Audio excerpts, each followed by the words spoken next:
Well, I'll tell you what, I began to read, four. Okay, Eric and Martha, we're starting.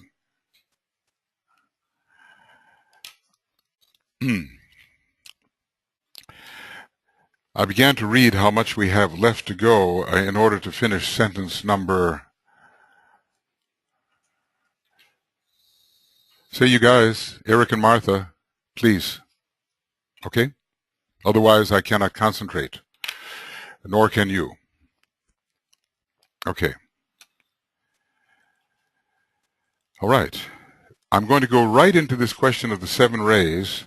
I had in mind to do a bit more of the text, but I see we have so much to do yet in order to finish this clear, cold, light section.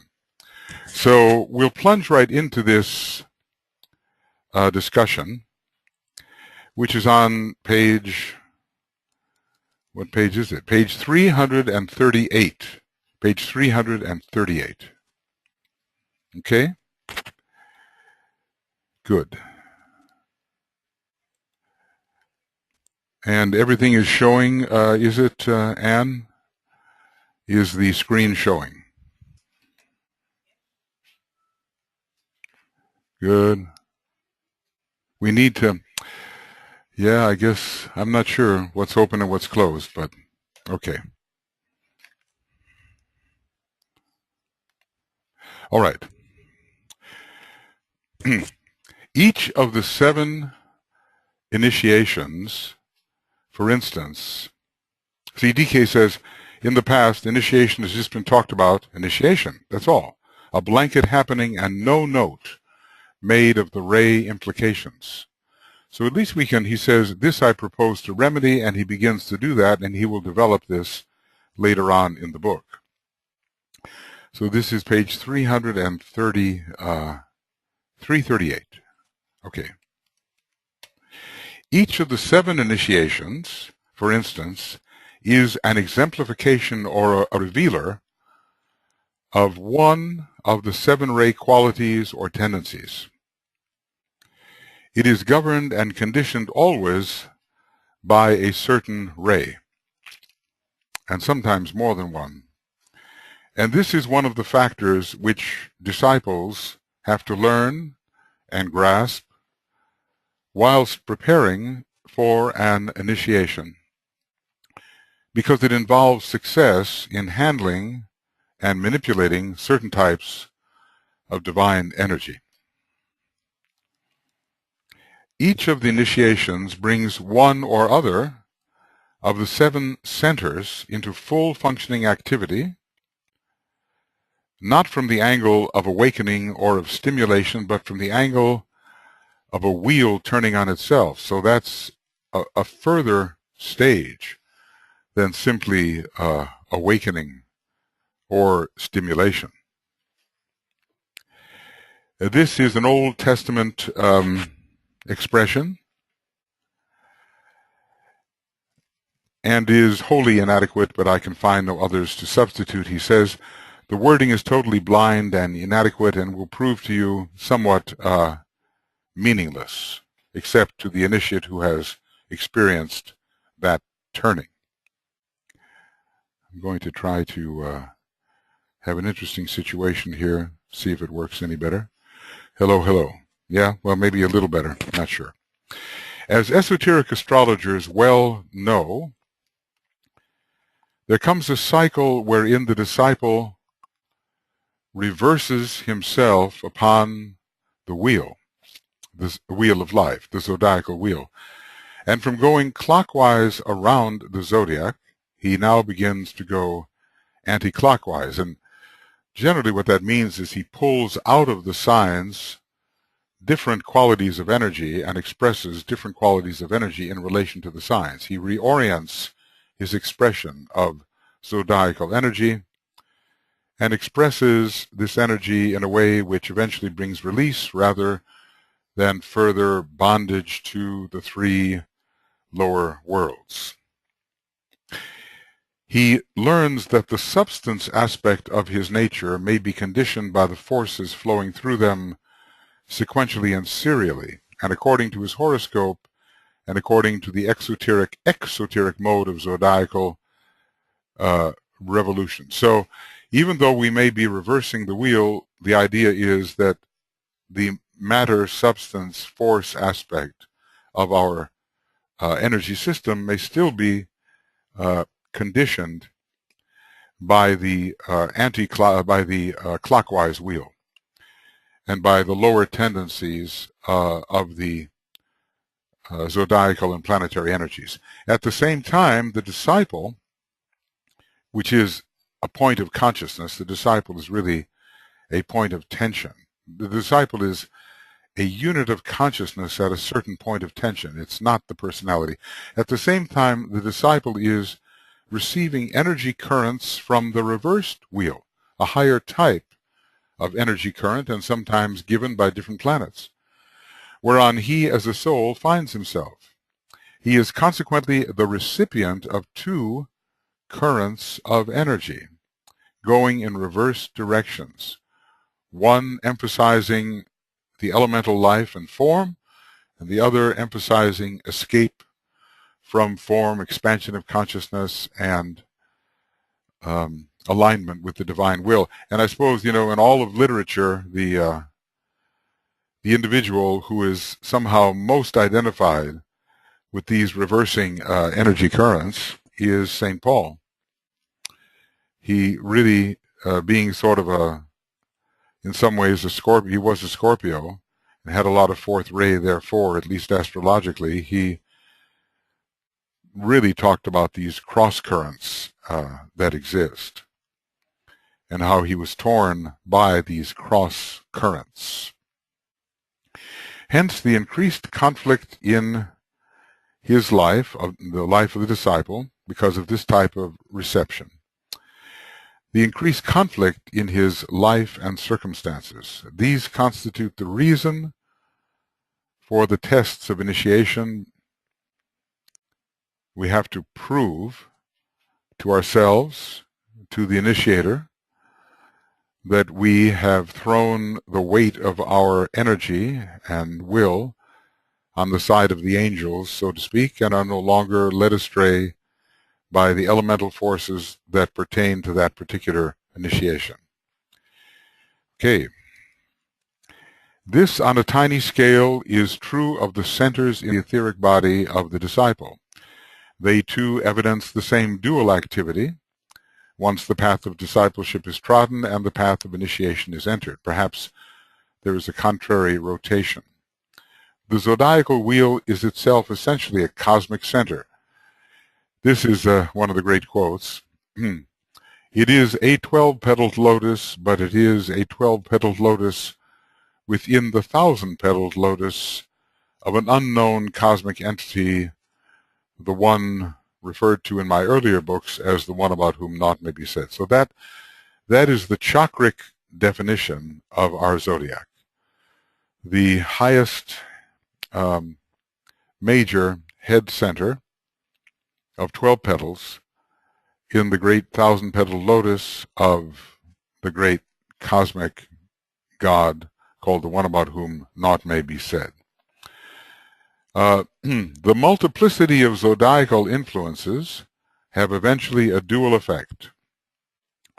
One upon Shambhala, the planetary head center, and the other upon the hierarchy, the planetary heart center. I begin to wonder about Shambhala.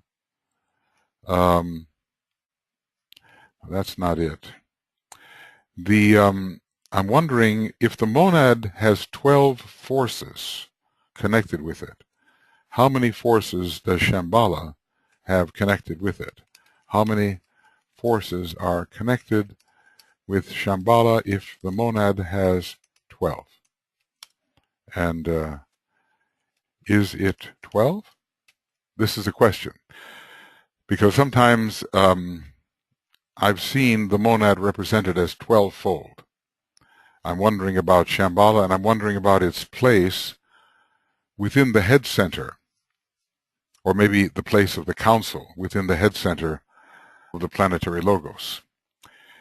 This final dual activity is registered by the initiate of the highest degrees when he undergoes the 8th and the 9th initiations. The other 7 are governed by the 7 rays. The 8th and the 9th are governed by groupings of energies. So there's a multiplicity of zodiacal influences. They're having a dual effect, one upon the planetary head center, one upon the planetary heart center, and the head and heart of every initiate. And the 8th and the 9th initiations, probably with the 8th connected to the heart somehow and the 9th to the head. This is noted. Now here is this famous list on page 340, which is a tabulation that has many implications, and I think all we can do is to look at some of the associations that may come to us as we study it. And later DK will elaborate on these things in the book. So here is the first initiation. It is called the birth of the Christ within the heart, the birth in Bethlehem, the birth in the house of bread. It is associated with the sacral center and the 7th ray. And it also indicates the physical plane. And here we see the very interesting idea that the sacral center is very connected with the physical plane per se. In some ways, even more connected with the dense physical plane than the base of the spine center is. So it represents beginnings. The 7th ray is always bringing things into relationships. So we have to ask ourselves, what kind of relationship? And sex magic is a peculiar term here when considered in relation to initiation, but one wonders if we're not dealing with the union of the two aspects of man, the beginning of the union of the two aspects of man, the female and male parts of himself, the soul and personality. In this case, in a way, the personality is the male, the soul is the female, but you can also see it the other way around. So what planet would we expect? You know, there are many planets associated with initiations, but what planet would we expect given this? Yes, in fact. Uranus would be very important because it is the primary planet of the 7th ray at this time, given that the soul ray of Uranus is the 7th ray. Of course, usually when you think of the sacral center, you know, usually sacral center is Mars, Moon, Venus to some extent. There are many physical tendencies and instincts to overcome. So Mars is the instinctual nature of the sacral center, not Uranus. Uranus is not about the instinctual nature. It's about revolutionizing the instinctual nature and reorienting it to the throat center. Now, it does happen that there comes a time in the development of the human being when the 7th ray, and not the 3rd ray, takes over as prominent in the throat center. And I wouldn't be surprised if it's at this time, because both the 7th ray brain and the 7th ray mind, even mind, are found at the time of the first initiation, the throat center being peculiarly related to the mind. So there, you know, whereas Mars in the sacral center tends to drive the energies towards the lower Venus, as it were, and simply stay within the realm of polarities in the lower world, The first initiation says, look, there is a higher polarity, and the beginning of union or relationship with this higher polarity is now being sought. It's true that many seventh ray people might find themselves in the lower expression of sex magic, or using those sacral energies to attract and to gain benefit in the material world. I think a lot of people practice this without even knowing that they are doing so. But I think that the magical power of the soul is coming in now at this point, and this is what is meant by a higher form of sex magic. The white magical process is on its way at this point, and the personality is becoming a representative of the creative power of the soul. As I said, the lowest three subplanes, systemic subplanes, solid, liquid, gas, are very connected with the sacral center. And the relationship is finally between the soul and the personality. And what is overcome here, it's we say it is not, no, it is, no, I'm oriented wrongly on my computer. It is not so much the etheric body that is overcome, but the dense physical body, especially at this initiation. So this is one of the initial places. I mean, there's a lot to be said here. We could go into every initiation, and we will, from the point of view of all the energies that are involved, but there's a lot to be said here of a conflict between Uranus and Saturn, even at this point.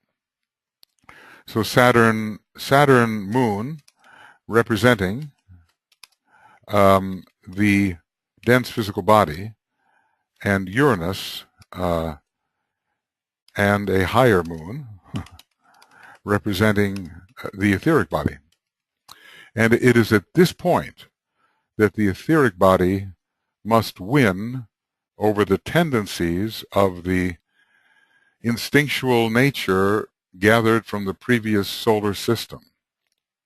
In other words, matter per se no longer prevails. The beginning of buddhi is coming. The love energy is entering, and Uranus is forcing a revolution of the direction of the energies. Uranus is sending the energies on a great migration into the throat center. So the seventh ray is ruling the throat center at a certain point after the first initiation, and maybe longer afterwards, as we begin to be very responsible about what we say, because we realize that every word is in fact a magical word. So we become very responsible with respect to speech. This is I have a real problem here with non-recording.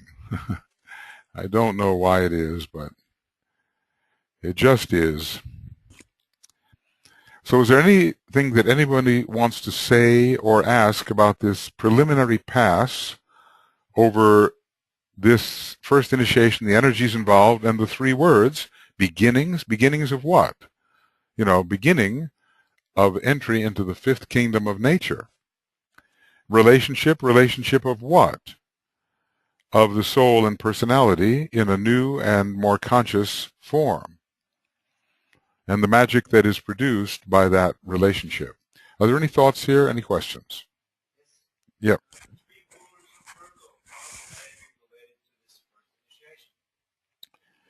The three rulers of Virgo, how could they be related to the first initiation? Well, Mercury will give the intelligence to purify the physical vehicle and to choose the kinds of foods that are needed for that type of purification. It really, there has to be some purification of all the vehicles, even at the first degree. So the mind, to an extent, through the etheric body, has to control. The moon, you could say much of the same thing. It's the dense physical body. And it veils, especially in relation to the first initiation, Vulcan, I think. I would say that when Virgo comes along and relates to the second initiation, which it could, because there's a lot of second and sixth ray in Virgo, it would be Neptune that would be very important at that point. When it comes to Jupiter, well, Jupiter is the great opportunity that opens the door out of matter and out of the dominance of matter as the reigning factor. We've dealt with Virgo, let matter reign. Matter has been reigning a long time, but when the system of initiation comes along and the fixed cross is emerging, matter will no longer reign in the same way, and Jupiter will open the door of the womb for the birth of the Christ principle, as DK tells us.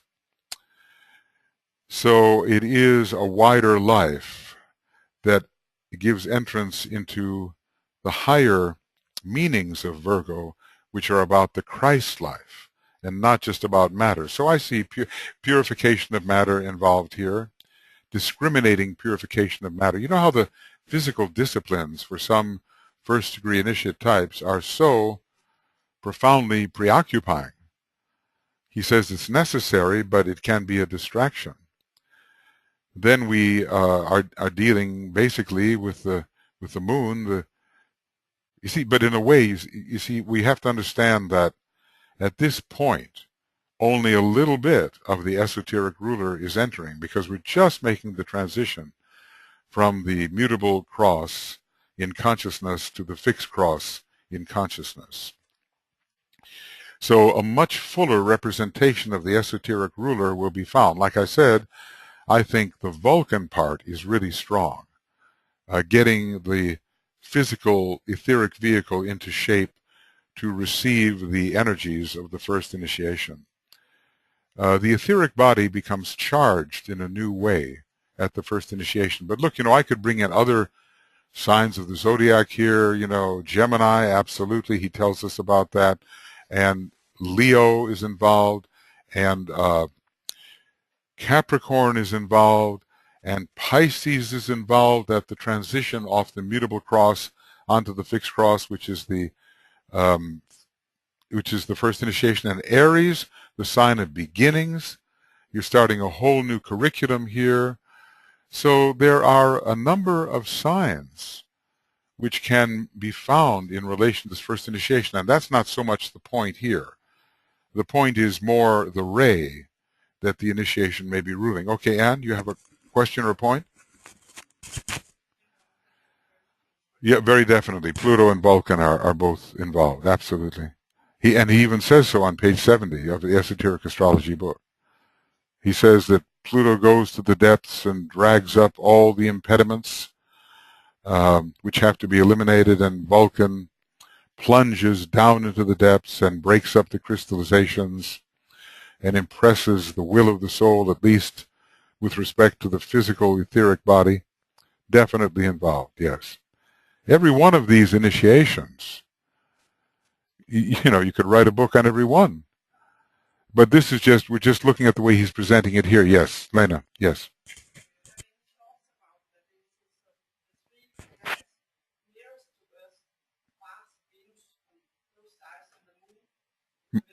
Mars, Venus, and the moon? Yeah, sure. Around the first initiation, Mars, Venus, and the moon? Could be, because the moon is the non-sacred planet which represents the dense physical body. And the pull is between the instinctual nature of Mars, which is also a dense physical representative, and wants to keep desire aimed low or horizontal, and Venus, which is the solar angel, which is coming into effect at the first degree and is pulling in the opposite direction. So I would say that the elemental life at that time is being pulled in two directions, and it's a question of which will win. In many ways, Mars is the personality and Venus is the soul, and the moon is simply the substance aspect of all of the personality vehicles, but especially connected with the dense physical body. It is the one, the moon is the outer rind. So those are the thoughts that come to me in connection with that combination. They would all depend on who you were reading for, because the stage of evolution would determine the way you were reading that combination. But at the first degree, I think you could see some sacral center issues going on there, and some higher Ajna center possibilities, and drawing up the energy and so forth. Also, Venus is the ruler of Taurus at the throat. So the energies have to rise to the throat, so it could be involved in that way. Okay, well, like I say, it's not specifically an astrology class, but, inevitably he's going to describe all of these.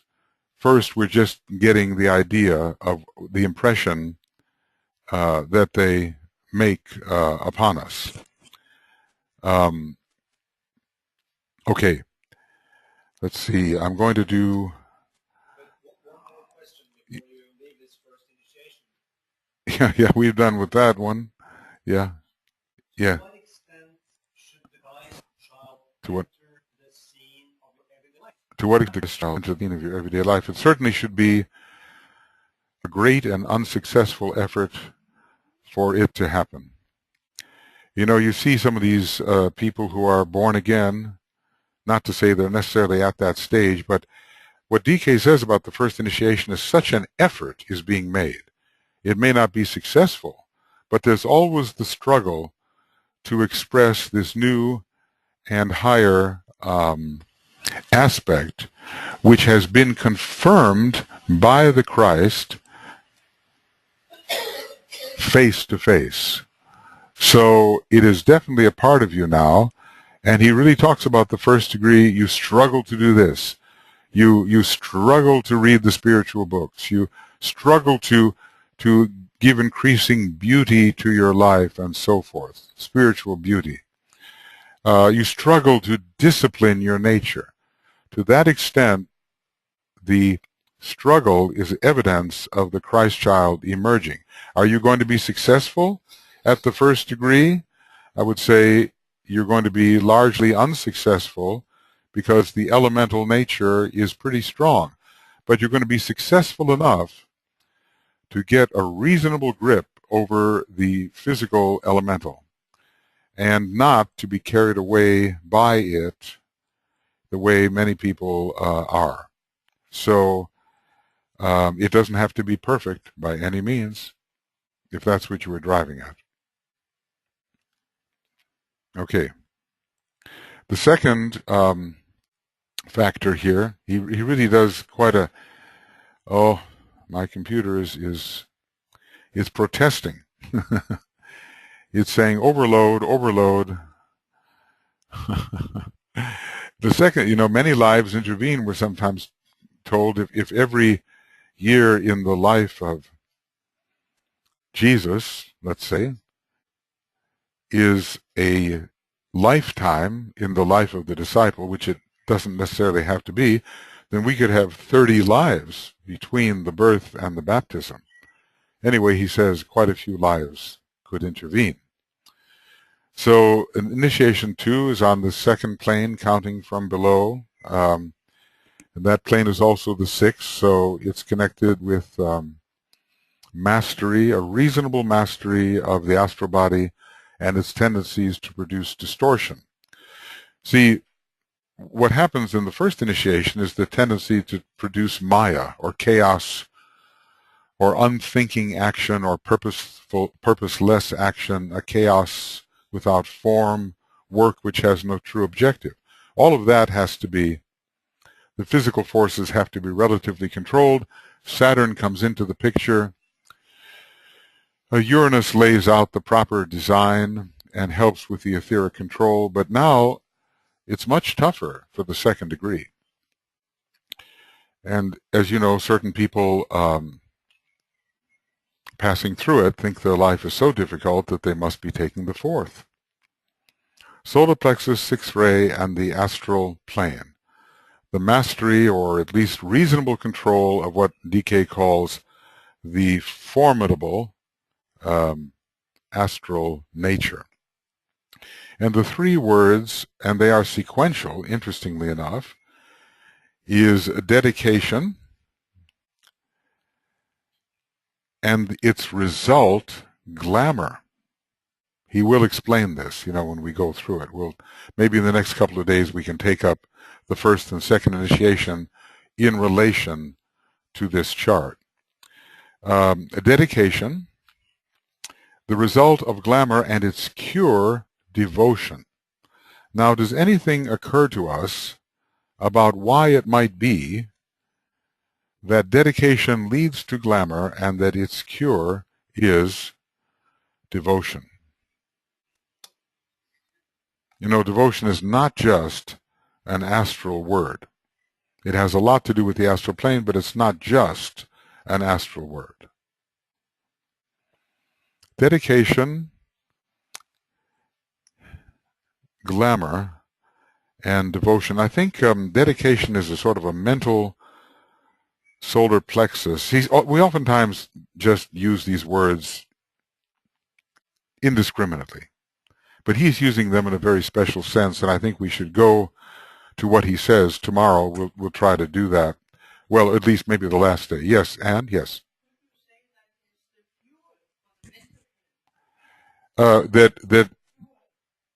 Did you say jewel?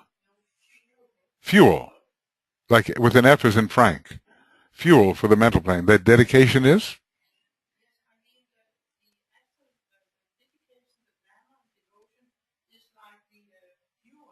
Mm-hmm. Well, I know that it certainly encourages the direction in which the mental energies will be used. So most people are run by that. Mm-hmm. Yes?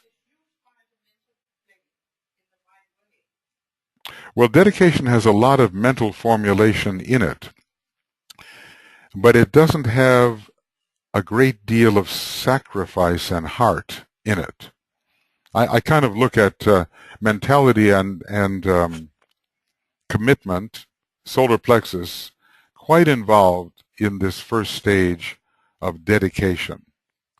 It's not a complete giving over of the self to the object of dedication. Distortion comes because of this dedication and confusion, and it's only by the element of sacrifice involved in devotion, which involves the heart too.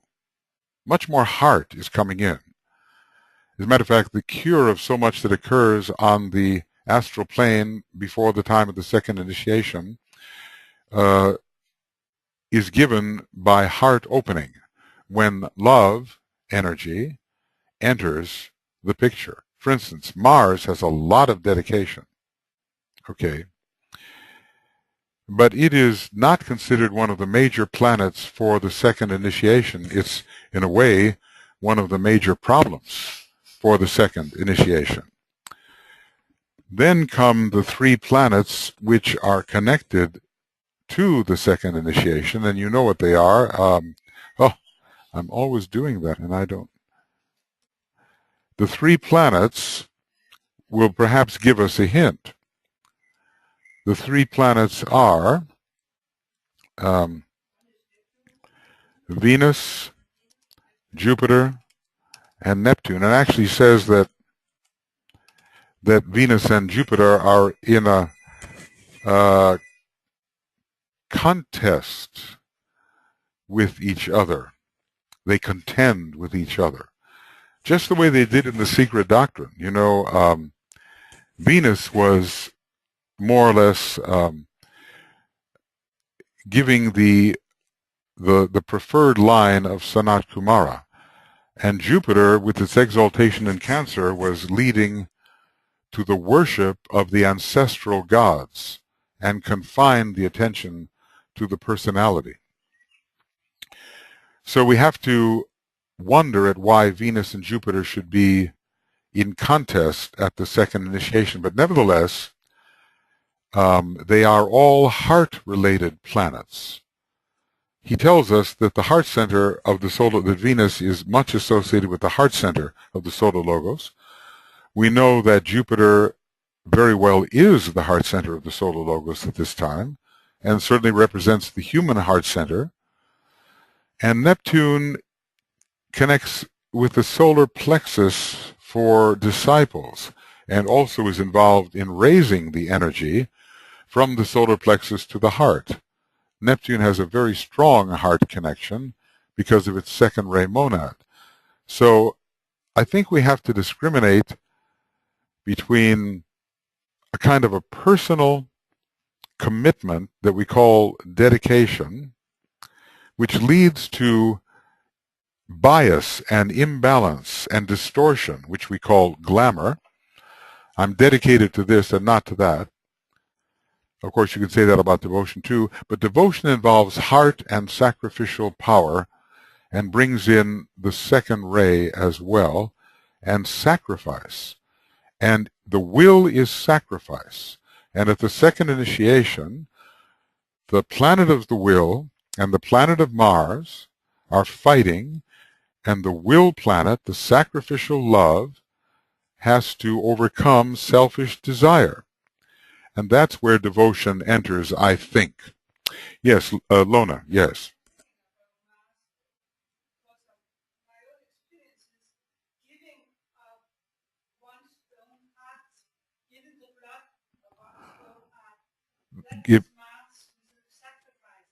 Giving the heart's blood. Mhm. Well, okay. I would think about that. You know, obviously, the blood aspect is associated, and heroism, valor, willingness to sacrifice one's life. In that respect, there is a higher aspect to Mars. So, pelican, yes, the pelican. Yes.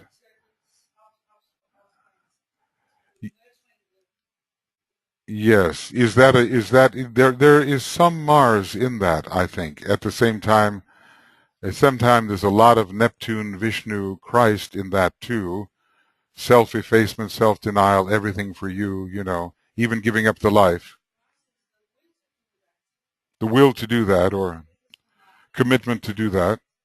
Mm-hmm. Okay, or Mars used in a higher way. Yes. Yes, okay, fair enough. We'll study this and why it is that DK feels that through dedication glamour arises. When glamour arises, the veil of distortion is operative, the second veil of the four veils of Maya, and things are not seen in balance. Apparently, he's telling us that the balance is restored through devotion. And now, look, devotion is not just a personal word, is it?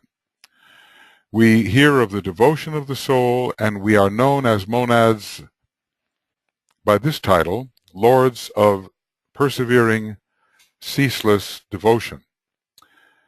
So there is a giving of all which is verging on the energy of love through the kind of devotion that is here discussed.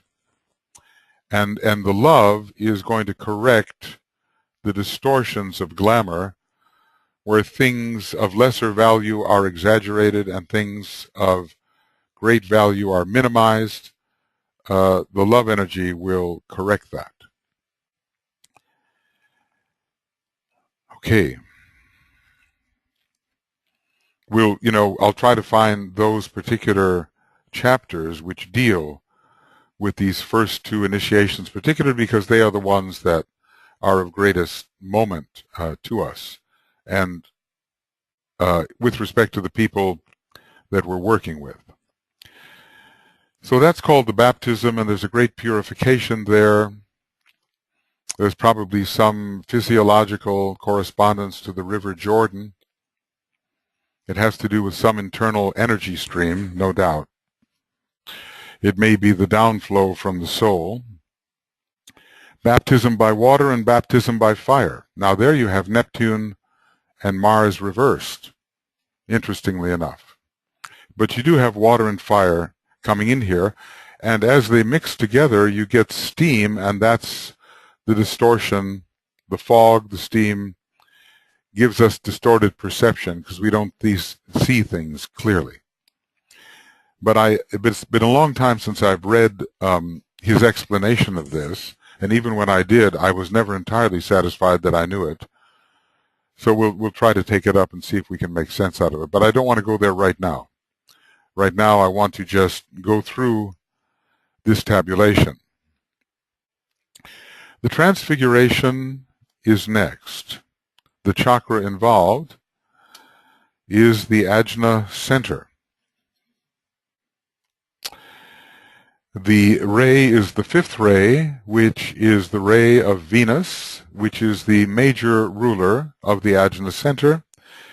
And we are concerned with the ridding of the mental plane, ridding of the mental plane of illusion.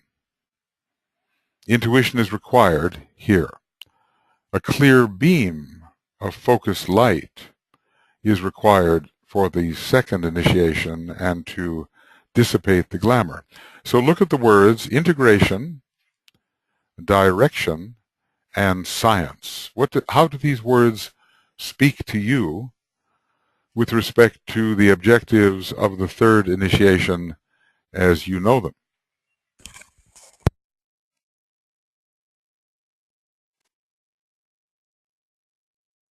The third initiation is it not, the initiation of the integrated personality? Isn't that so? In other words, when you look at your techniques of integration found in Esoteric Psychology, Volume 2, you realize that that integration process is not really completed until the third degree. So somehow this word seems appropriate. Integration generates a certain energy that comes from the cessation of unnecessary conflict within the personality vehicles themselves. What DK calls internecine warfare. The internecine warfare ends. You know, it's like civil war. We all have within ourselves, up to a certain point, have a civil war operating. And that civil war is a waste of energy, however necessary it might be to bring about integration. Many aspirants are dealing with civil war before they're really dealing with the opponent. The opponent, you know, certain great tendencies and patterns and misuses of energy out there, but until they get themselves together in an integrated form, they're not strong enough. So when we think about it, why does direction, which is a willful word, follow integration? What strikes you?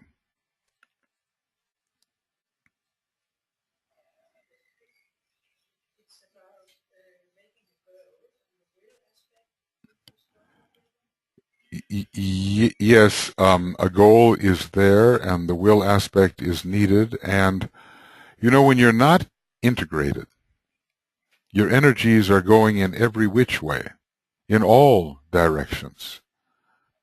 There is very little directionality for the disintegrated person.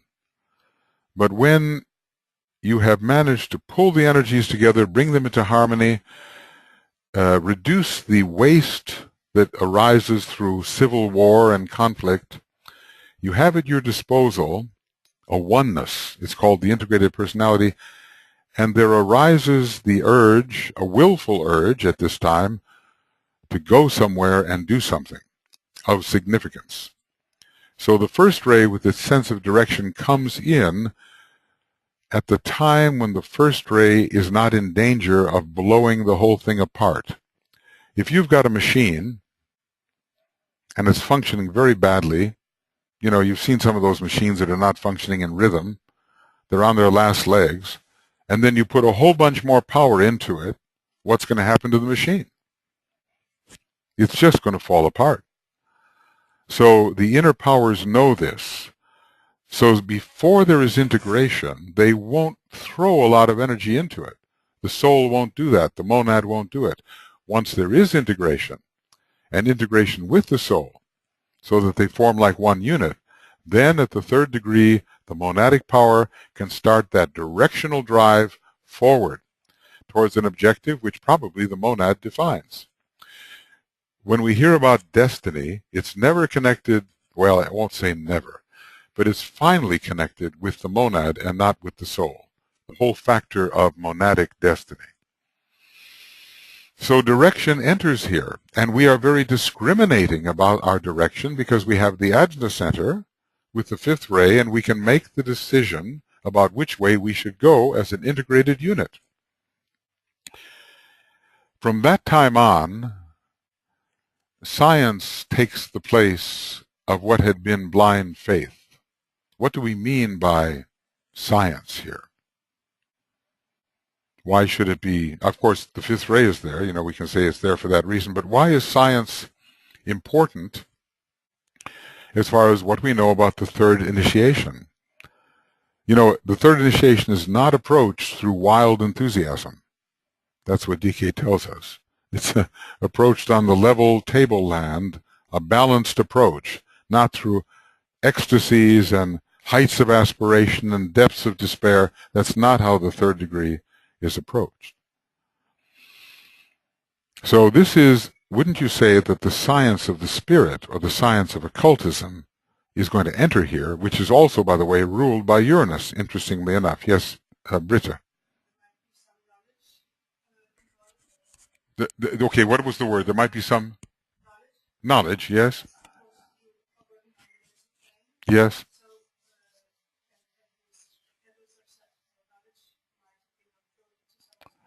Well, there needs to certainly be knowledge of the science of initiation at this point, knowledge of the ashram, knowledge of the inner worlds.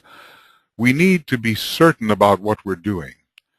We have now certain objectives, a destiny, a direction, which the monad is determining, and we need to be very sure about precisely what we are to do, because we're at the place of power already.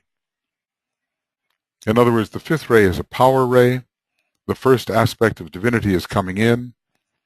We need knowledge to extricate ourselves from the lower planes and to begin to merge with the angel, who is an angel of love and mind.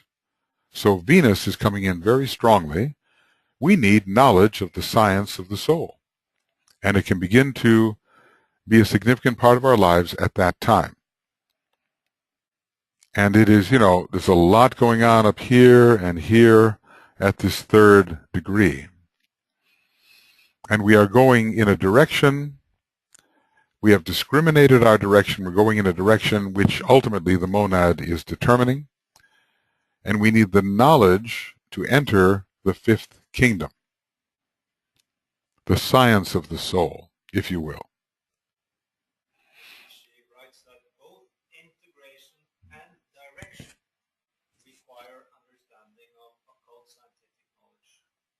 Both integration and direction require require what? Require understanding of occult scientific knowledge. Yeah. Well, Uranus rules the occult sciences.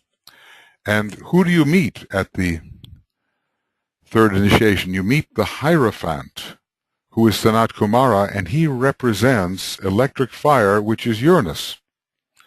So Uranus is really coming in here, not so much Neptune, the way it was for the first and second initiation, which Christ administers, but the electric fire of the Hierophant with specific occult knowledge which allows you to be a higher psychic, to be an effective member, representative of hierarchy, to be a white magician, to be an esoteric psychologist, to be a healer. All of these things are required. The soul power is becoming very strong at this point.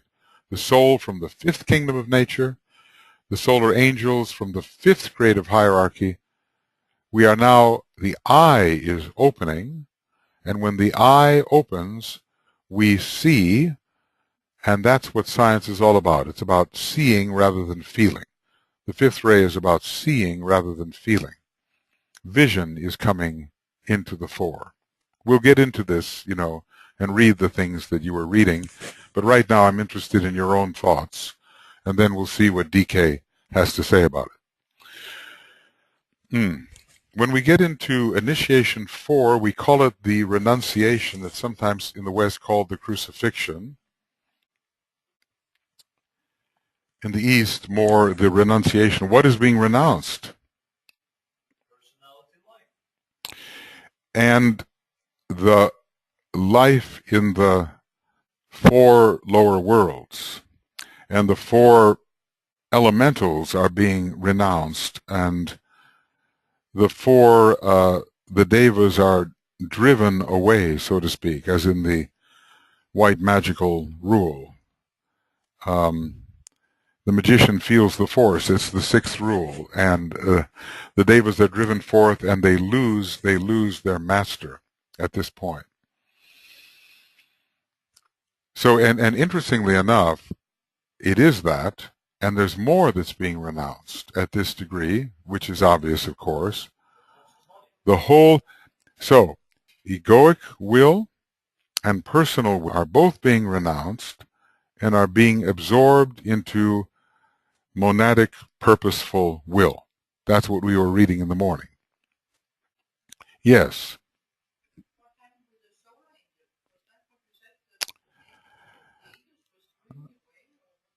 Well, no, this was the devas. This was a white magic statement. I'll show you what it is. It doesn't have to do with the solar angels. It has to do with the personality. Devas are the third aspect, and now you're fully anchored in the second aspect. See, the devas of the lower 4 feel the force when the eye opens. They are driven forth and lose their master, who is the personality.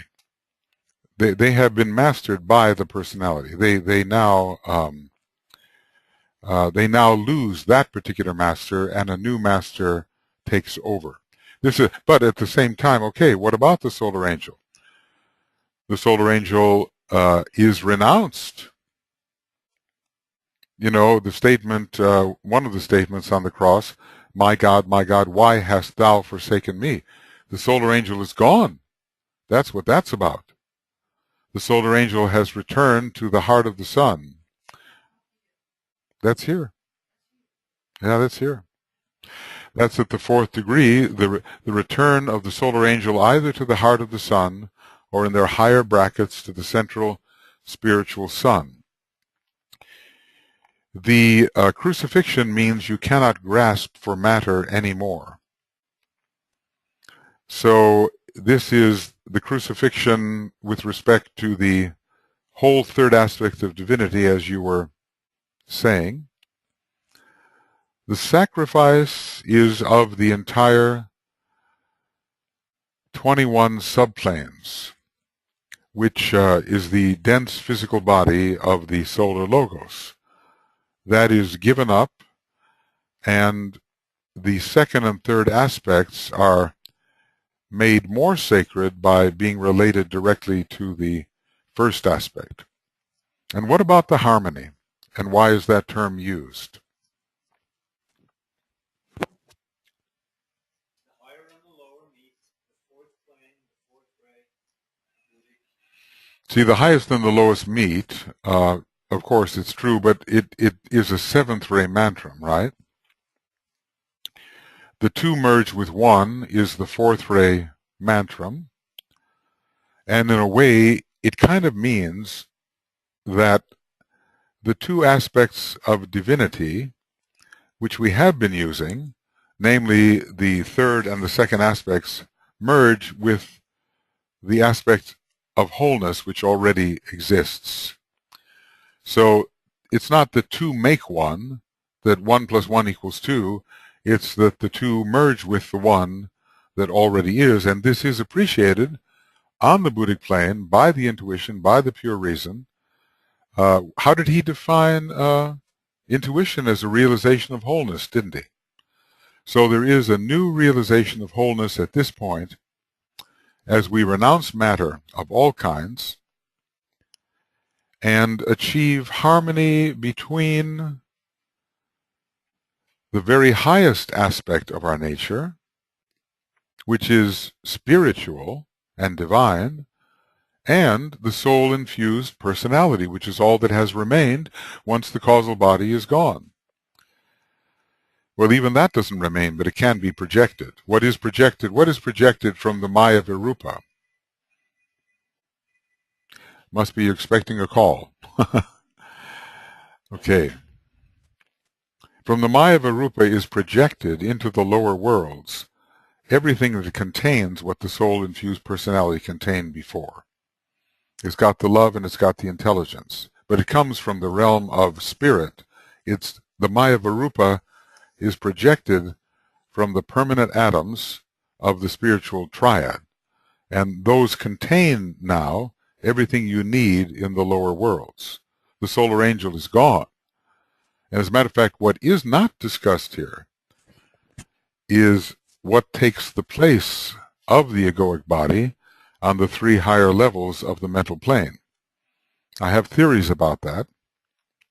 So anyway, there is a harmonization in the world of ideas that occurs here, a harmonization between the highest aspects of the man and the combined middle and lower aspect, and he solves the mystery of polarity at this point. That's another harmonization. The whole mystery between positive and negative, which he calls the mystery of sex, is solved at this point. And another thing that occurs here is that there is a union between his Devic nature and his nature as man. They come into harmony at this point, but only if he's willing to sacrifice the lower 21 subplanes as objects of desire. That's what the major sacrifice is all about. Now, what ray rules the law of sacrifice in the soul laws? You know, well, you would think so, because there's so much ray 1 connected with sacrifice. But interestingly enough, it's ray 4. The very first law of the soul, the law of sacrifice, is ruled by the fourth ray. And we are sacrificing our attachment to the lower worlds to achieve harmony with our divine objective on the Buddhic plane. The second ray of the the second law of the soul, ray 6. The third law of the soul, ray. No. The second law of the soul, ray 2. That's the law of magnetic impulse. The third law of the soul, ray 6. The fourth law of the soul, ray 1. Fifth law of the soul, ray 7. Then comes the sixth law of the soul, expansive response, ray 3, and then finally ray 5. You know, and he says so little about this law of the lower four, but the fifth ray is there, and I wouldn't be surprised if this doesn't put us in touch with the fifth creative hierarchy in an entirely new way. So we are making our whole system sacred by contact with the cosmic ethers, and I think in a way we achieve harmony here, greater harmony with our monadic will. We have been out of harmony because of our ignorance, and now with the causal body gone and the personality gone, the major reasons for distortion are finished. There cannot be harmony when there is distortion, and there's a great clarification which occurs upon the Buddhic plane.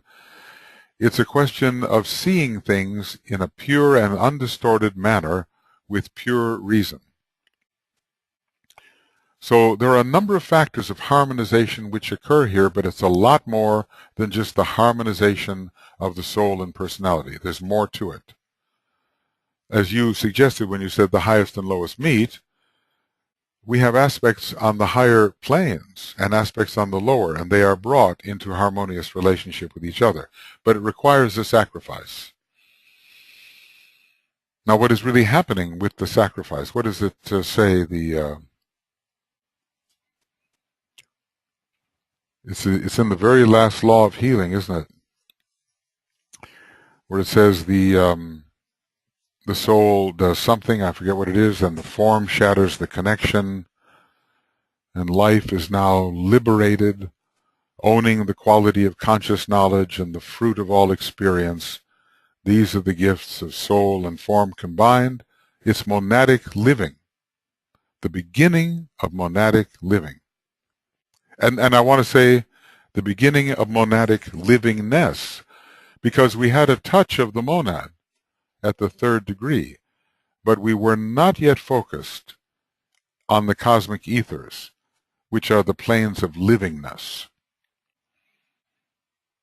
So this is a joyous experience here, even though Christianity has emphasized and continues to emphasize the suffering aspect of it. I guess it depends on who you think you are, to a degree. When you have a conviction of your own divine immortality and you know yourself to be the spirit, yes, there is suffering and there is pain, but it's gone through in a different way, isn't it? You know, you don't feel like you're losing everything worthwhile, right? You're crucified, you lost everything, right?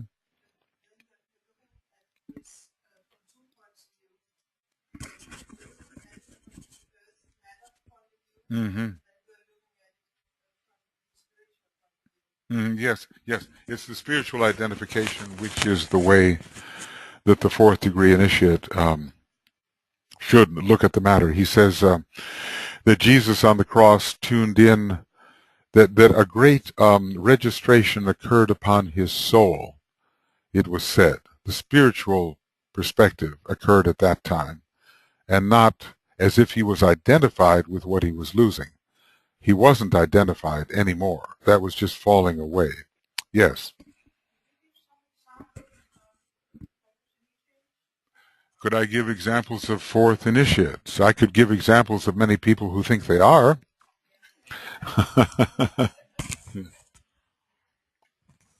Well, you know, in the same breath, the Tibetan mentioned the Master Jesus and Father Damien. He says the death of a Hitler is a very different thing from the death of a Jesus or a Father Damien. I believe that Father Damien was an initiate of the fourth degree on the sixth ray. Francis Bacon, I believe he was an initiate of the fourth degree on the seventh ray. It's hard to say with, you know, I think that the Dalai Lama is in that process. He's certainly involved in a huge revelation. And he is a world disciple, a great example of a world disciple. And probably the degrees of renunciation that he's had to go through to be such a public persona are known only to him. I remember they were asking, what would you really like to do? I mean, are you doing what you want to do? He says, I want to meditate. I want to meditate more meditation. You know, he was going on like that. So obviously you think, well, he's before the public all the time. It's a great renunciation.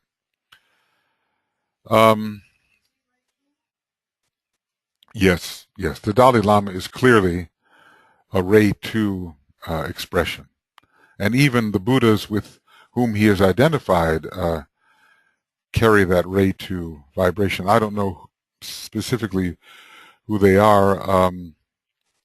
It's a Buddha of compassion that he's connected with. You could say, well, what's going on with Mother Teresa? Well, she's certainly on the sixth ray, but she was going through a number of things in her life which, you know, show her, of course, to be an initiate of some kind. It's hard to say, is this the fourth degree per se? I don't know about that. These are just my, you know, estimations. When Moses was who he was. He was an initiate of the 3rd degree, so it seems. He was the lawgiver who climbed the mountain.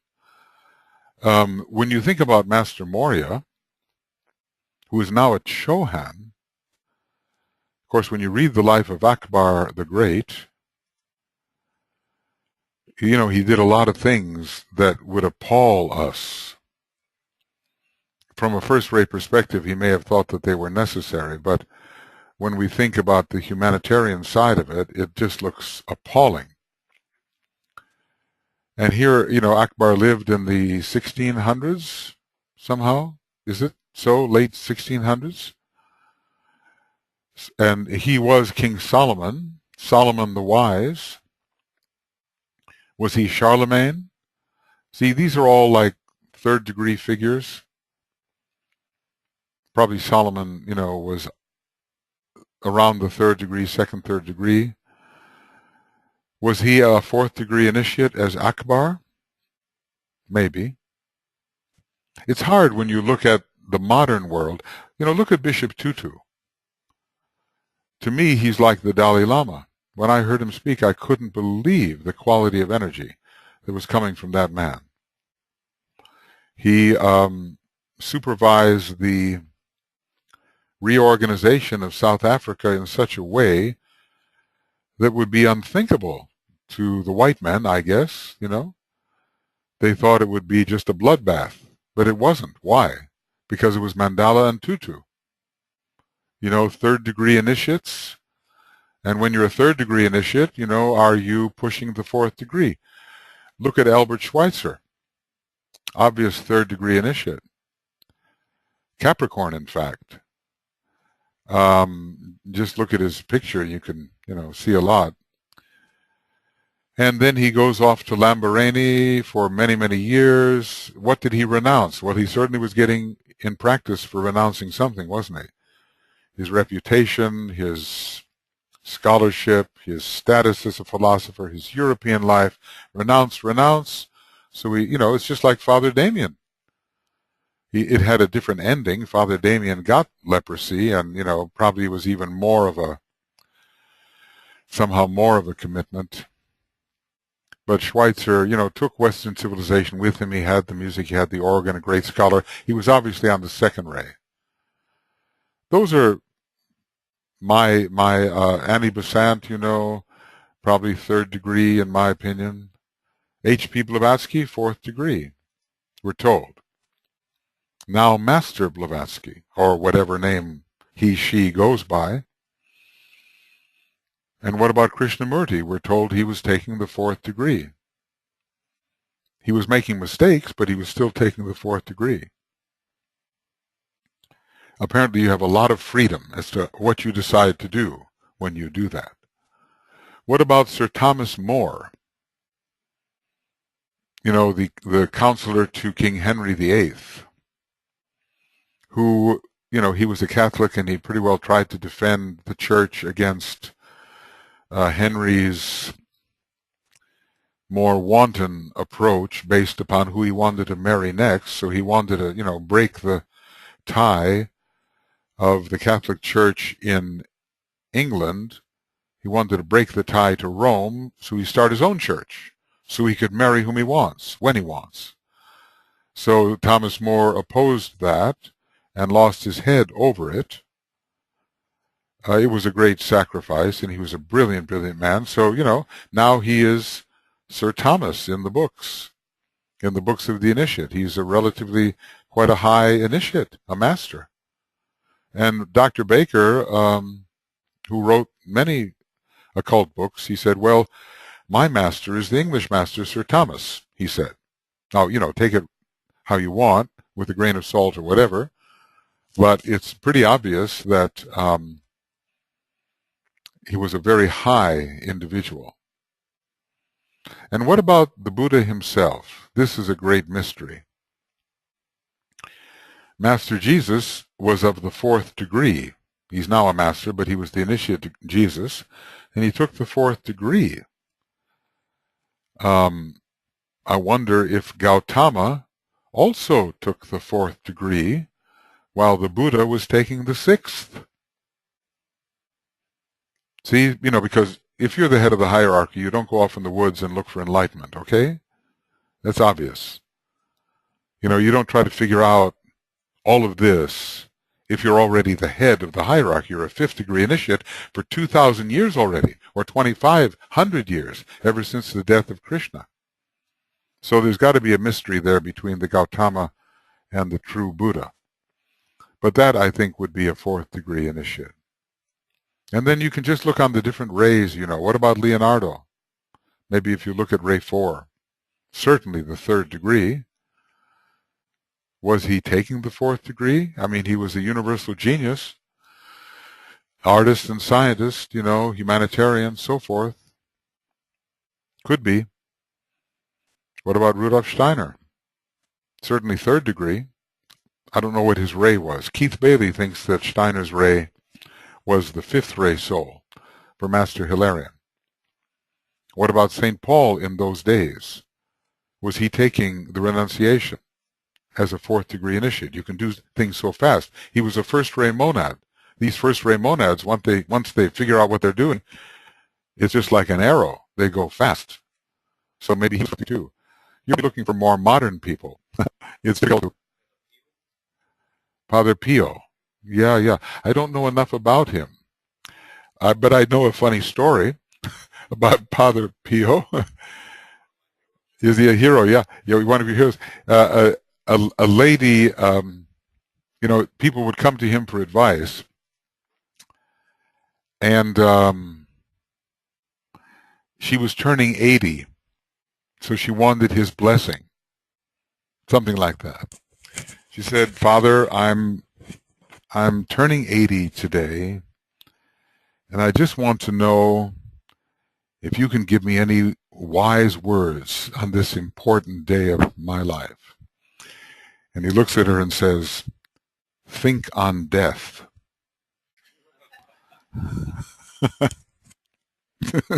Maybe he had a little first ray somewhere, So, I would need to, really review that whole thing. I'm sure there, obviously there are a number of fourth degree initiates around, but not all of them are public. There's a lot going on. The Buddha was surrounded by a bunch of arhats. We don't even know their name. They were fourth degree. We don't know their name.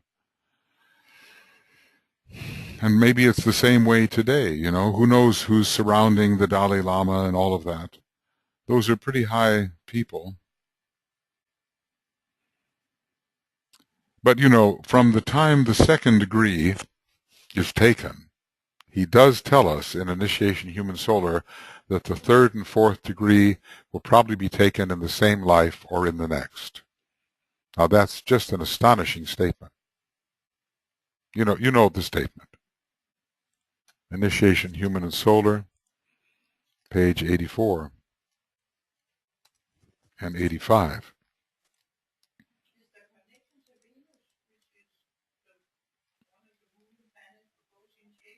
Which one? Venus is the ruling planet of the second degree and is associated with the third degree. Neptune can be associated with the fourth degree and the sacrifice involved. But I think a great aspect in the astrological chart for the fourth degree would be Pluto square Venus. Do you see why I say that? Now, of course, Pluto square Venus can be someone who just doesn't control their appetites at all, but in the right type of chart, Pluto square Venus could mean the destruction of the causal body. Here is the statement: once the second initiation is taken, the progress will be rapid, the third and fourth following probably in the same life or in the succeeding. So there's something to chew on. Takes a long time to get between the first and second degree, many lives, but then comes this sudden wind at your back, this sudden current that you're swimming in. The second initiation is called by an interesting name. It's called entering the stream. And that, and you see that in Madame Blavatsky's book, her translation of the Golden Precepts, what it's called, The Voice of the Silence, The Secret of the Golden Flower, something like that. The Voice of the Silence. And that current is taking you along. So once the second degree is entered, things can move fast, and it takes a lot of clarity and will. I told you the story that the man who thought he was taking the fourth degree was really having the chance to take the second, but DK said, you can take the second degree. Therefore, you see, we rate you highly. Second degree, we rate you highly. Of course, it was important for this man to know that. He had Leo on the ascendant, and he was crushed to find out that it wasn't the fourth degree. So DK was letting him down lightly, you might say. Well, I'm not in a position to comment about that, but I certainly don't suspect the fourth degree. I don't suspect that, but he's a very wise man with a lot of extension of teaching, so many things might be possible. I probably shouldn't comment, say anything. It's a little too close to home. Torquem got to the point where it was really funny, but it's showing something about his development that whoever he would talk to would be, yes, dear, of course, dear, yes, dear. It could be a man, could be a woman, could be anybody. Everybody was dear. The people he had a lot of Scorpio, and the people around him, of course, they estimated him very highly. Of course, they did. Well, the way Mary Bailey said it to me, he has everything in Scorpio. This is what she said. So I don't know. And he had second ray, but first ray, and, the people around some of these teachers, they make a certain tradition around them. But he was deeply into Agni Yoga, so I think he felt a very strong kinship with Master M. What about Madame Roerich? Well, obviously an initiate, of course. Third degree minimally. And she and Moria said to her, this is why you're getting to do what you're doing now, because you've already given 2 lives to me. So, that sounds like a pretty high rating. Blavatsky, Roerich, Alice Bailey, I would say, was a third degree initiate, who at some point began as a second degree initiate, or recapitulated that. And certainly with her life of renunciation, she was just walking right into that fourth degree. But I'm in no position to say, was it taken? Probably the next life will reveal that. Yes.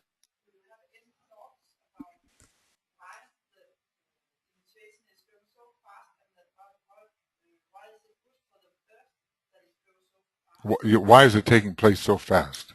Certain initiations.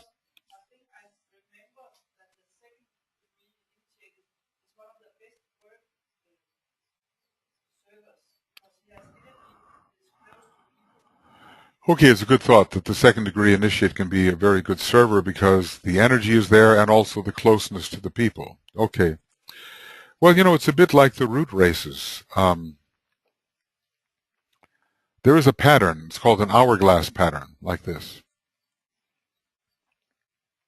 With the root races, it seems the 5th root race, they take a long time, these root races, and then toward the 5th root race, it's very fast, relatively.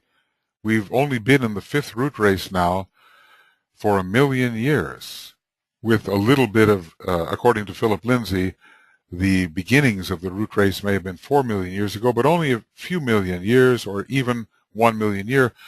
And now it's widening out again. So that how long will the 6th root race, the 6th root race is beginning, how long will it last? 10 million years.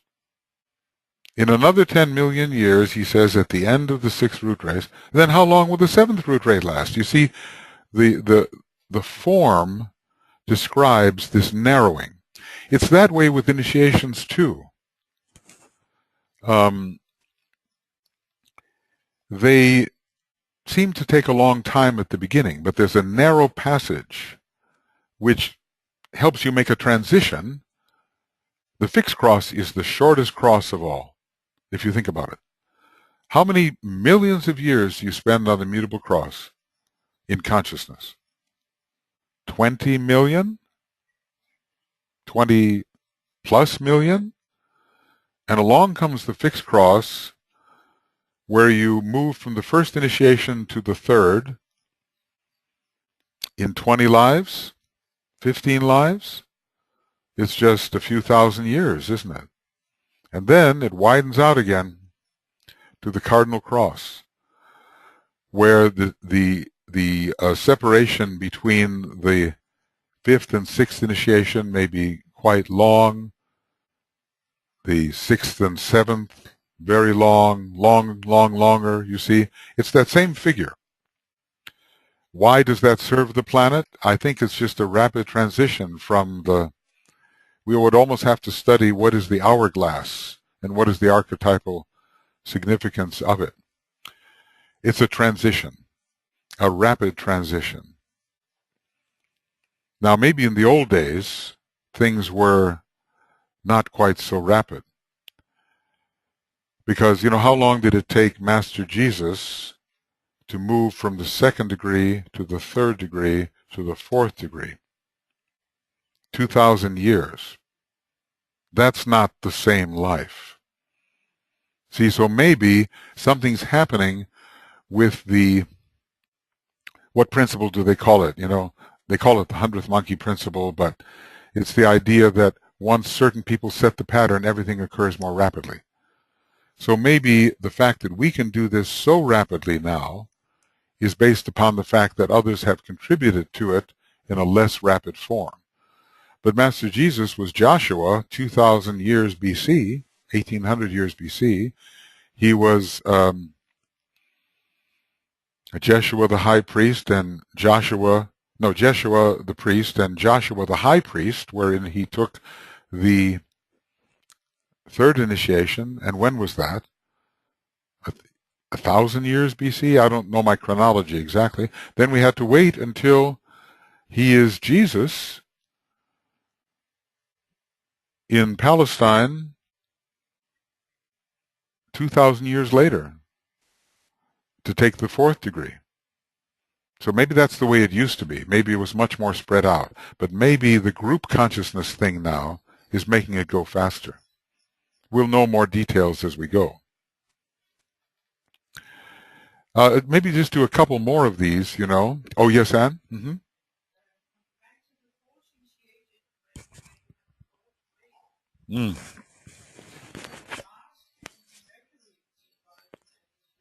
He says it's Saturn and Mercury. And, of course, the question you would ask yourself, why is it Saturn and Mercury? Mars is involved very much at the 3rd degree, and then you overcome the personality completely. The ancient domination of the personality is completely overcome. Mars, a dominant planet, Mars standing for the entire integrated personality. And Mars, of course, could contribute, if you think about it, crucifixion, nails, spears, all that kind of thing. That's very much Mars. It can contribute to the 4th degree. Pluto, those planets of death. But there's a more esoteric reason for the Saturn-Mercury association with the 4th initiation. Can we suspect what that is?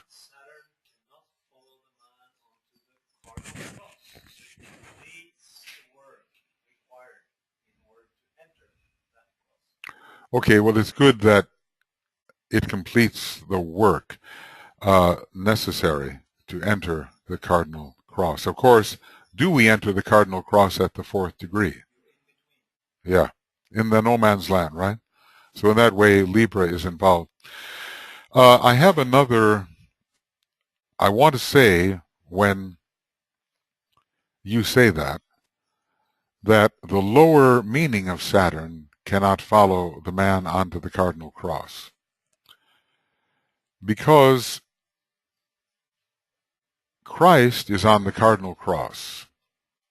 Buddha is on the cardinal cross. The Chohans are on the cardinal cross. And they are all on the cosmic physical plane. And what planet rules the cosmic physical plane? Yeah. It's the lowest plane. And he says Saturn is a direct correspondence to the physical permanent atom of the Solar Logos on the logoic plane of the cosmic physical plane.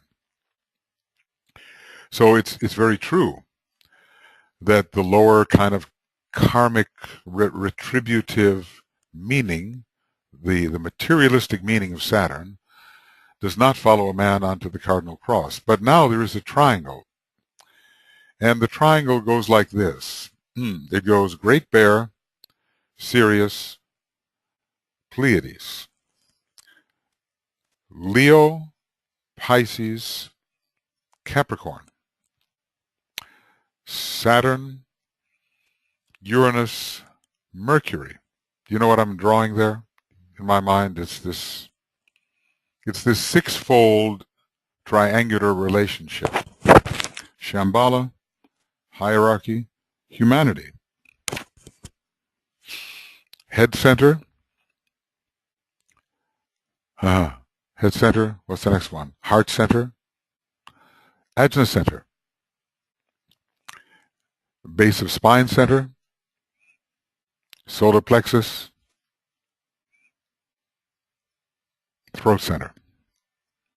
So that's 6 levels of a triangular relationship.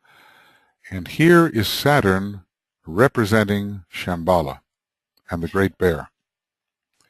So again, what we usually think of Saturn is the square, the black square, the lower worlds, the dense material that we have inherited from the previous solar system, the third aspect of divinity, the color green, the note Fa, the third ray, that cannot follow a man onto the cardinal cross.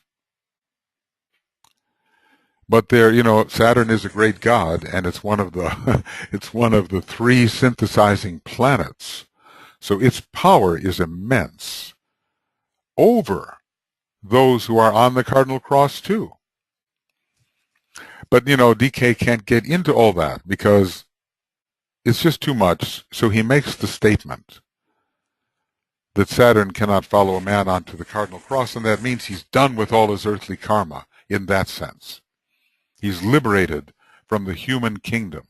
So Saturn, as the Lord of retribution for the human kingdom, cannot follow a man onto the cardinal cross. Now, getting back to why Saturn and Mercury also can be considered to be the rulers of the 4th initiation, I hinted at that the other day.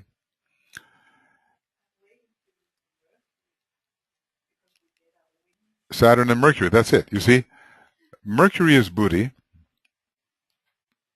and Saturn is all of the 21 lower subplanes. So in a way, like Gisela said, it prepares you, and I will say, to enter the cosmic ethers. So you fulfill all your karma here.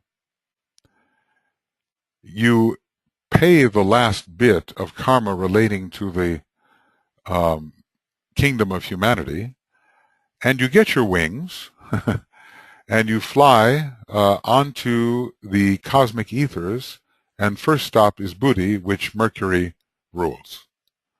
Now there's one other reason. It is the discrimination that Saturn and Mercury provides, 2 great planets of discrimination between the real and the unreal. Everything up to the 4th initiation is unreal. Why? And what do I mean? Everything is unreal up to the 4th degree. Maybe it's even unreal after. All is illusion, O dweller in the shadows. But in terms of the beginning of reality, the fourth degree is it. And that is because a definite discrimination is needed between the dense physical body of the Solar Logos and his cosmic etheric body, which is the first principled vehicle. We are living our entire life in the unprincipled aggregation and lowest vehicle of the Solar Logos. And until we take the fourth initiation, we are stuck in the dense physical body, which is the unprincipled dense physical body of the Solar Logos. It may have been a principle in the previous solar system. It isn't now. And that's the first time we are liberated into the truly principled nature of the great solar God, and it's Saturn-Mercury that helps us make the discrimination between what is principled and unprincipled with respect to the Solar Logos. So that's another explanation of why these two planets should be involved in the fourth degree. They are also involved in just plain old discipleship, aren't they? And they function in a different way. They help you achieve mental focus and clarity with respect to the world of glamour. So they discipline you. You discipline your mind under Saturn-Mercury. That's an earlier form of their use. Maybe we'll only go as far as the fifth initiation today.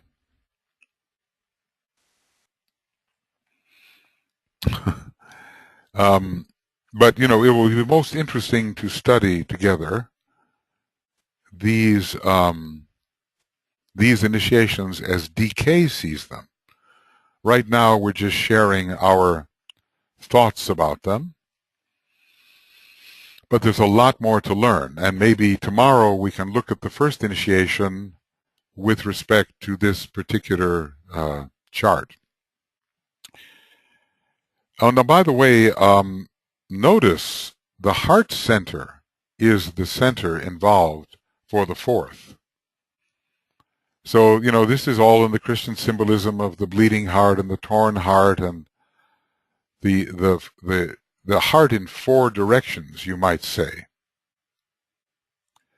I've got a problem here. This just faded out. You never can tell. Next, you begin to talk about the heart, everything happens. Okay. This is my old computer, and it doesn't like me to try to do things with it that I can do on the new computer. Okay.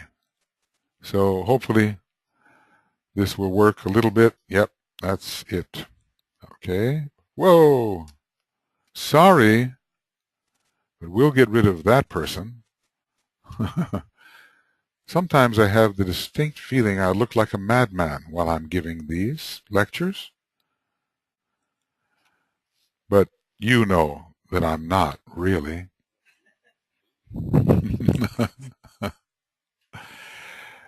So the heart and the fourth ray means there's this final conflict between the monad and the soul-infused personality, because you are really soul-infused at that time.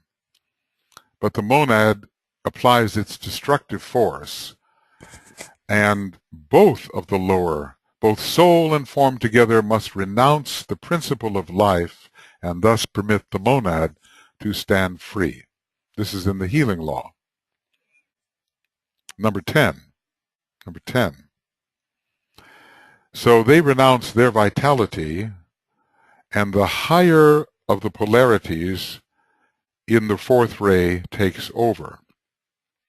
The heart center also is the organ of the Buddhic plane, and so that admits you into the world of pure reason, divine harmony, love, wisdom, the sixth principle, buddhi, intuition. So it all fits. Now we look at, you might think, well, why isn't the fifth initiation just called the resurrection and be done with it, But for some reason it's called the revelation. And it means, in a way, the ending of ignorance forever. Well, ignorance is relative, but the kind of ignorance we've been living in. See, suppose there's a volcano like Krakatoa, and it goes off in 1887, and then the skies of many places in the world are shrouded in semi-darkness for months or even years, which apparently was the case. Saw a wonderful movie about that and how the people in Dutch Guiana, or wherever it was at the time, what they had to face with those eruptions. There's a huge explosion and much is destroyed. Let's call it the explosion of the causal body. However, there's a lot of debris in the air. You see where I'm going with this analogy, right?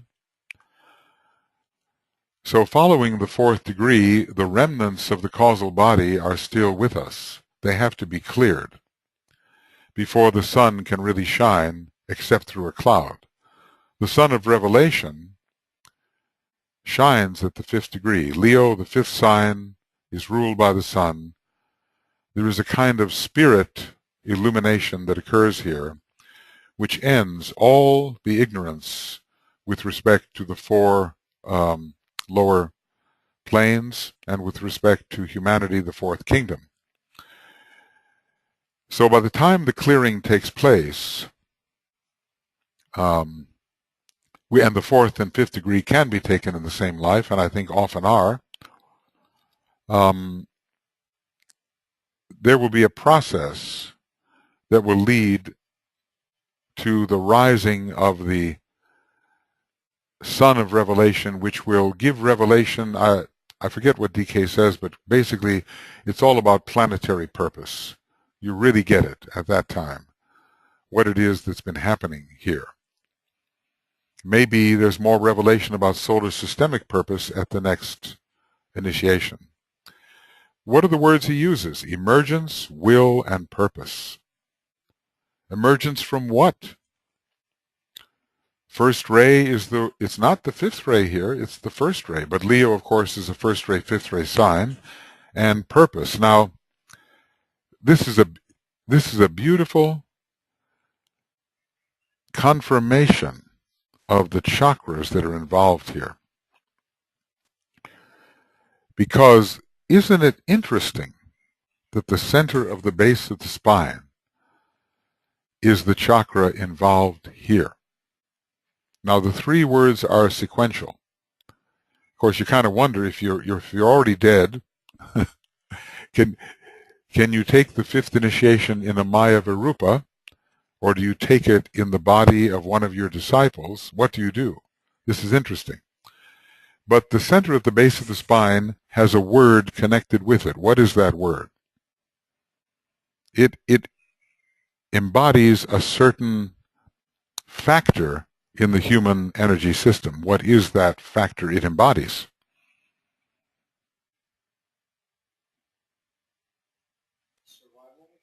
Well, for survival is correct, yes, and this is a practical application of it. But I'm thinking of a much more general thing, and I'll just get to the point and say that the center of the base of the spine embodies will. Yeah, embodies will. Now take a look at the word. Emergence, will, and the center at the top of the head embodies purpose. This is the royal road. The Kundalini power goes from will to purpose, complete, from the bottom to the top, from the top to the bottom.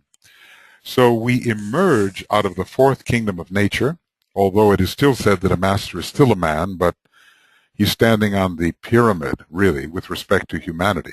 Here is fourfold humanity, and this is one of those who has escaped from all of the imprisonment of the cube or of the square. So he stands at the very top. He's reached the top because the Kundalini is liberated. He's emerged out of all that debris of the causal body, and he's emerged out of the 21 lower subplanes completely, and is now standing on the atmic plane. and is so close to the monad that the divine purpose coming through the head center is revealed to him.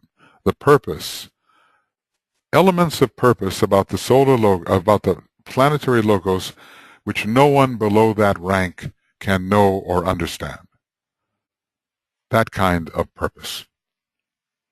So it makes a great deal of sense to me when I look at those words: emergence, will, purpose. It's kind of a glorification. It's the five-pointed star completely realized. The five-pointed star of the logos, of our planetary logos. He's a conscious member of our planetary logos and knows the purpose of our planetary logos. Now, of course, Chohanship may take you to another place altogether. But DK says a Chohan is no longer a man. Well, we say, well, look at Master Mori and KH. They look like they're men, aren't they? Well, they're using those vehicles. In terms of the kingdom of nature in which they participate, they are called planetary lives. They're not a man anymore.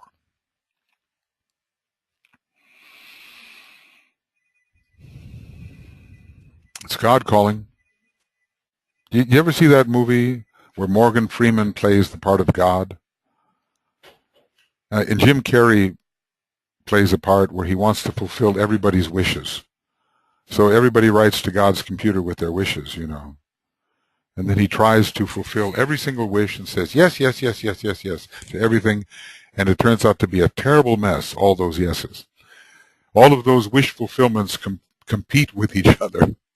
So he gives it over to God. You know, a telephone rings. It keeps on ringing. You know, finally, Carrie picks it up. It's God. Okay. So, okay, so that is five. That is five initiations. It has everything to do with light. It's the sun. It's Leo. It is omniscience. It is omnipotence with respect to the human kingdom. And it is finally the fulfillment of the meaning of the base of the spine center, giving that liberation that leads directly into an understanding of divine purpose as the planetary logos knows it. It's not just what we call rising from the dead. That's been a, you know, kind of a interesting confinement of the idea. That resurrection is there, in a way, of course. But the real resurrection we know is initiation number 7. Resurrection. Do you have any questions or comments to this point? I'm just trying to look at our time because we have a lot to do yet to finish sentence number 3.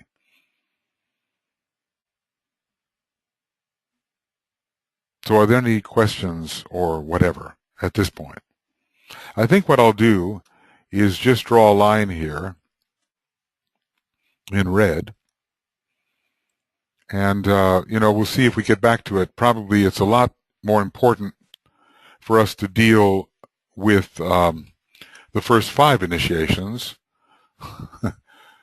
which, you know, within the next several weeks are possible, than to deal with 6, 7, 8, 9, etc. And day 3 at 3:36 p.m. Okay, but you get the idea. This is an orientation, and now what DK is going to do, he's going to take us through an exposition of his understanding of each of these initiations in relation to these words that he's given us. So we'll find an elaboration, an enlargement of the thought. Okay? All right. So we'll come back and come back in 15 minutes or so, and we'll go right back and try to finish off our 3rd sentence. We'll have to concentrate. And then in the evening, right, we will have this little meditation after dinner. Is that correct? On behalf of Finn, yes? And do we have enough papers copied so each of us, or maybe we don't need them. Maybe you just lead us through it. Is that it? Okay. Maybe we don't all need copies and so forth.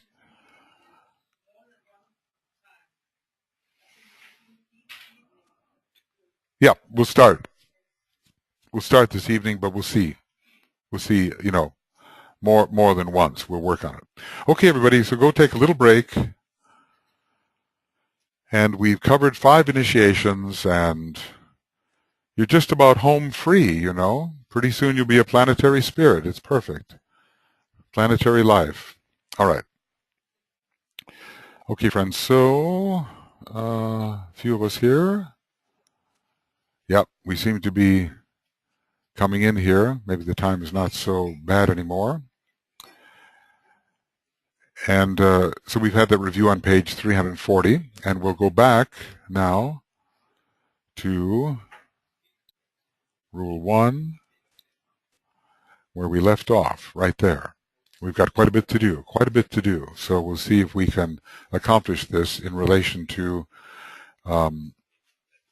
the third sentence. The clear, cold light shines forth, and cold it is, and yet the heat evoked by the group love permits the warmth of energetic moving out. Okay? See you in a few minutes.